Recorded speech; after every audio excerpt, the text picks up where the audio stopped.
Hi, this is Jim.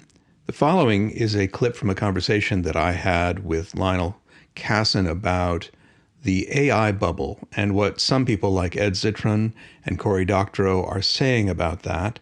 Lionel and I have some difference of opinion about what this all looks like. If you'd like to hear the entire episode, consider becoming a patron of this podcast by going to patreon.com/JimInfantino.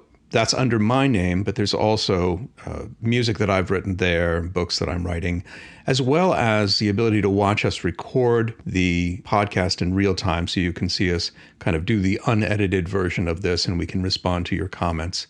So again, if you'd like to support this indie podcast, please go to patreon.com/JimInfantino and become a paid member. Thanks so much, and here is the clip from the show. That's not what's happening. What's happening is they fire half the radiologists. Then the other half look through all of the AI analyzed scans, and they pump out, twice as many diagnoses. Yeah. Because they're verifying or not verifying the AI scan. And then guess what happens if they're wrong?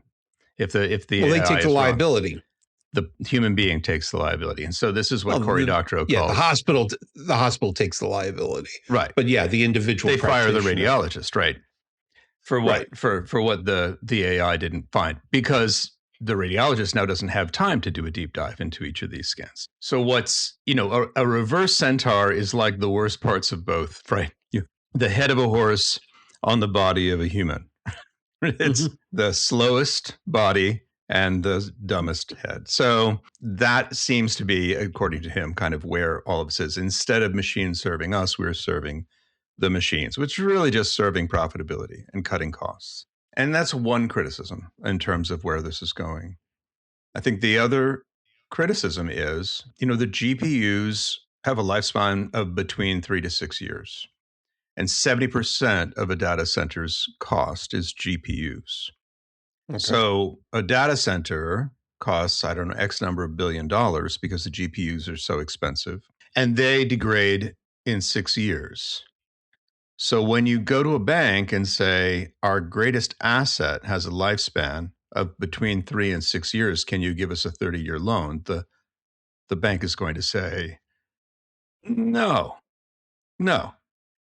So financing is becoming impossible in terms of just building these things. The other problem is the Stargate data center that's being built. I think it's by Elon Musk, maybe it doesn't matter. I don't know. One of the parasites out there. It requires 10 gigawatts of energy. Like Back to the Future, right? That's gigawatts, Marty. Yeah. So, I mean, yeah, anybody with a you see a horse DeLorean voice. in space. A gigawatt is what one nuclear power plant releases.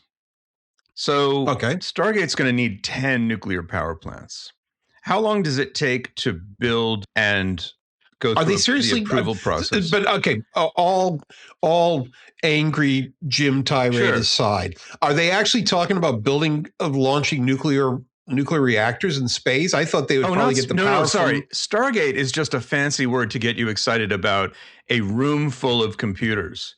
So we're not talking about the whole thing about putting data centers in orbit. No, that would be an interesting idea. I like that idea, but that's not what they're thinking about doing.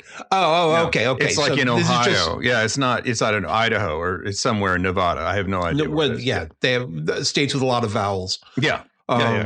Far away from population centers or whatever.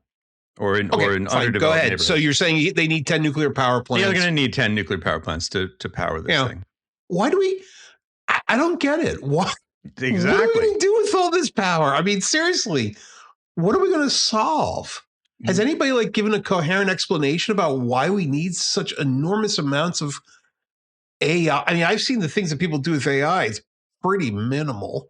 Yeah, we need it to make the next fake 50 Cent rap song. What do we? But even that doesn't take much processing. But it does with AI. Yeah, it does. Well, the interesting thing is that I have sort of a love-hate relationship with the Rick Beato videos. Yeah, fair enough. Yeah, I don't know if you've ever watched any of those. I have, yeah, and I got tired of them quickly. Yeah, yeah, but he's annoyingly concise in certain ones. I was going to send you a link of this one last night because I really liked it. And he said, back in the 1970s, recording studios cost a lot of money. You had 3 rooms, you had a Neve console in one, and you had an SSL console in the other. These are consoles. The SSL cost $700,000. The Neve was $300,000. You literally had to go to a bank and get a loan for the building and for the console and for all this stuff. You had to charge $200 an hour or $2,000 a day to rent the studio and la la la la la. right. And he says, and here's my original Pro Tools rig from 1992. He said, which basically eliminated the studio. I mean, a bit of a hyperbole. Yeah, that's not entirely true, but yeah. But he says this was the beginning of the end of the studios. He says today, he said studios are few and far between. And a lot of music is generated without them. He said, same thing with these data centers. He said, you have these data centers that they're building, these enormous data centers that are incredibly expensive. He says, but I downloaded a AI onto my laptop. And what you can do is you can download, because the whole point with these AIs is that, and I've actually read other things about this, which is that, when you go to Gemini, you can ask it anything and it'll probably give you a fairly coherent answer. But you really don't need to ask it questions about Romanian poetry, and you don't really need to ask it questions about, slingshotting around the moons of Jupiter. You're probably going to ask it a couple things like, help me rewrite my idiotic prose, and can you do my taxes? And so people come up with these. I wouldn't have it do your taxes. Whatever. Yeah. It doesn't know math. It can't do math. It gets math wrong. Okay. Because it's a large language model. It's not built to do math. But you can download these models. Yeah. You can download these models for very, very specific things. Yeah. And Rick Beato said, I downloaded this thing for free, and then I downloaded this model, and this is what I did with it. I generated this all on my laptop. My laptop was not connected to the internet. It's not connected to any AI out there. He said, this is the Pro Tools of AI.